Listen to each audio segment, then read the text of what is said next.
What's up guys, Wild & Customs here, and today we're going to take a look at the Star Wars, the Black Series Darth Maul figure. Pretty cool. I love the packaging on these new Star Wars figures. They don't use a lot of size, a lot of space. It's a nice small box, but they make it look really cool. Over here in the back you have a nice outline of Darth Maul fighting Obi-Wan Kenobi and Qui-Gon Jinn. And you know what? This guy is such a badass. You might not even be a Star Wars fan, but you have to respect him. He is only one of two people to ever defeat Liam Neeson, him and Christian Bale, so you gotta give him props. So let's open him up. Alright guys, so here is Darth Maul out of the box. First off, I want to say sorry about the ambient noise in the background. If you could hear it, something's going on outside my building. But first off, god damn, this guy is so cool looking. Probably, or easily, my favorite figure of 2013. I don't know how any figure is going to beat this, but there's so much to talk about. Hasbro, the articulation, the detail. But first off, I want to say is the card in the box. I'm not really sure if this is supposed to be meant to do anything, but this part came out pretty easily, and maybe you could use it as a display piece for taking pictures, or maybe you collect them all, who knows, but it's something to think about, which is pretty cool. But getting back to the figure, like I said, man, you want to talk about screen accuracy, this guy looks awesome, just like from right out of the movie. Definitely very menacing looking, very cool. I'm not sure what you want to call this. I'm just gonna call it the hood. Obviously he has a jacket and whatnot, but let's call it the hood. And sometimes when figures come with hoods or jackets, it looks kind of weird sometimes, a little bit too big of them or whatever. This looks perfect to me. I like how it looks. The material on it looks really nice. It has a nice rubbery feel, not like a hard rubber plastic that some capes come with. This is a nice material, very loose. You can move it around, a lot of give, and it fits really nicely. And I like how it doesn't really bother the figure at all. And inside here you can see he has a lightsaber. You could take off the lightsabers, which is pretty cool, and put it on his belt, I guess you could say, and even both of them, which is pretty nice. But like I said, the hood is really nice. I like how it looks. I'm not even sure if I want to pose him like this or without the hood on. I might have to get another one just because of that, but definitely looks really cool. And let's get a nice look at him. Let's go down. Definitely pretty cool. Alright, so what you want to do next is you want to take off the hood. Talking about the hood actually first, it does restrict the arms obviously just a little bit because there's no like sleeve to go up and down, but he's just going to be walking around. He's never really fighting like this anyway, so it doesn't make a difference. But let's take off the hood now. Taking off the hood, you want to pop off the head just like so, just like that, pretty easily, and you just want to shimmy it off. Sometimes it's easy, sometimes it's annoying, but you'll get it off. There you go. And then you want to pop on the other head.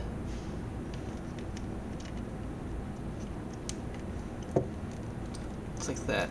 And one thing I wanted to notice and point out, here he is, but the detail in this thing is so cool. If you look actually at it at the head, you can kind of see the spikes on his head, which is pretty good when it comes to detail. It's pretty nice from Hasbro. So here's Darth Maul without the cape and hoodie on. Looks pretty cool. Let's talk about accessories first. As you can see here, he has his lightsaber handles on the side, just both of them. You can take one off, leave that one there. It looks pretty cool. But getting to the lightsabers, you know, it's the small things that Hasbro does that makes this figure awesome. I like how these lightsabers stick together. It's really solid too. It doesn't feel like it's gonna fall off or anything like that when you put them together, just like that. And the best part is you could take off the saber blades and stick them on nicely, and they're pretty flush. They're very, and they snap right in, so it's really nice to know that, you know, it's not going to be like flimsy or anything like that. Getting it onto the figure though is a different thing. You know, you could kind of, if you loosen up his hand enough, you could just slip right in, just like that. But what I like to do is really just put one in at a time, so you get the one really flush in there, and then stick it in like that, and that looks really cool already.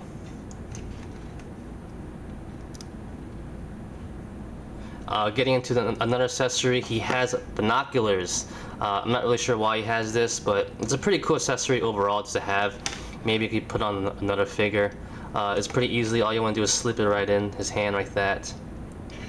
And getting him to look through them is another story, but it's not that bad. Whatever.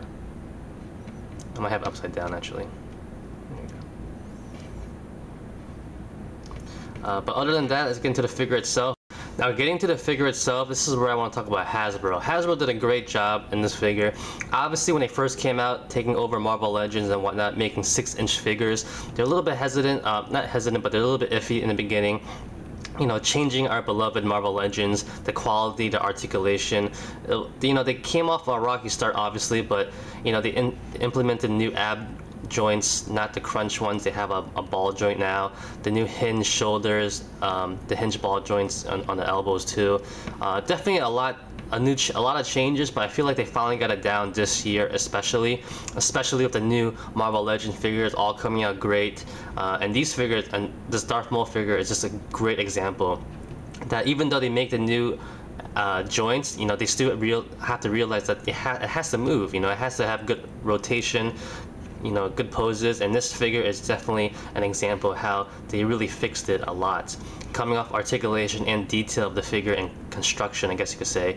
And the best part is that, you know, especially this year, Hasbro has gone away with the Y joints and the crotches and gone back to the T joints, which is really nice, so it has nice rotation and whatnot.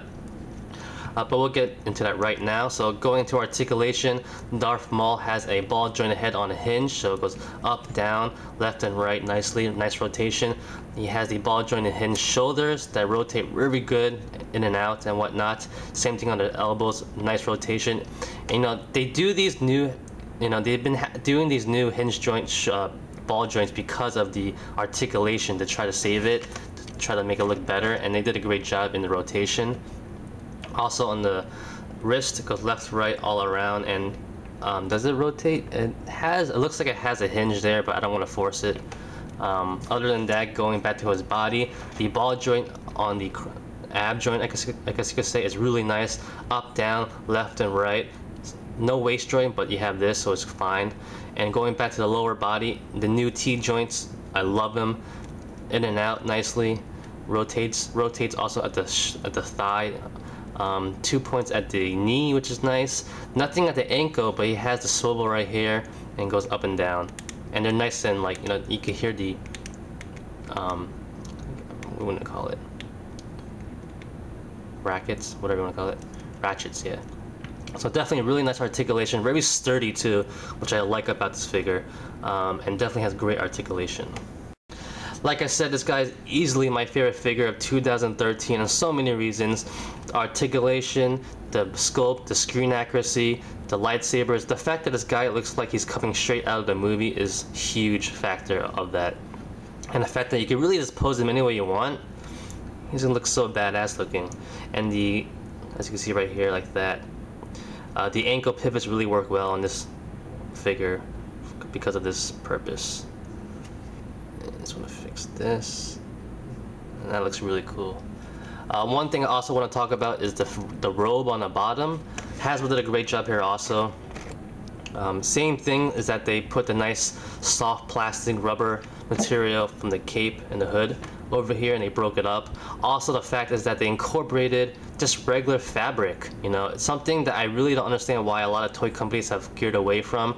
It's something a lot nicer, I feel like, easier for movement and articulation. Because sometimes a lot of figures, they have like a big piece of plastic here, and you can't even move the legs, which I find pointless sometimes. 90% of the time when I get a new figure and it has some kind of robe or a cape, I change it out for regular fabric because it looks a lot nicer to me. But definitely a really great job by Hasbro. Well, like I said, Hasbro did a great job on this figure, and it really shows that they know what they're finally doing. You know, they had a rocky start in the beginning, but now 2013 has definitely been a year, and they really have shown that they're a lot better than DC and Mattel, it looks like. So let's get into size comparisons. Size comparisons, here is Darth Maul, some of the other 6-inch figures from other lines. I like the scale, I like the size. He's not the biggest guy, he's not the tallest guy, but he's definitely is in the right scale of all these figures. I believe in the movie, even Liam Neeson and even McGregor were taller than the character, well, the actor Ray Park who plays him. So it really does fit in well. If you guys seen the other figures from the line, the Sand Trooper's bigger than him. I'm pretty sure Darth Vader's bigger than him too. So it's pretty accurate, and I like it a lot. And no complaints here. So that's about it, guys. Thanks for watching. Like always, comment, criticize, subscribe. Do whatever you want to pay attention. Follow me on Facebook, Twitter, and Instagram. Go to wildandcustoms.com. Peace.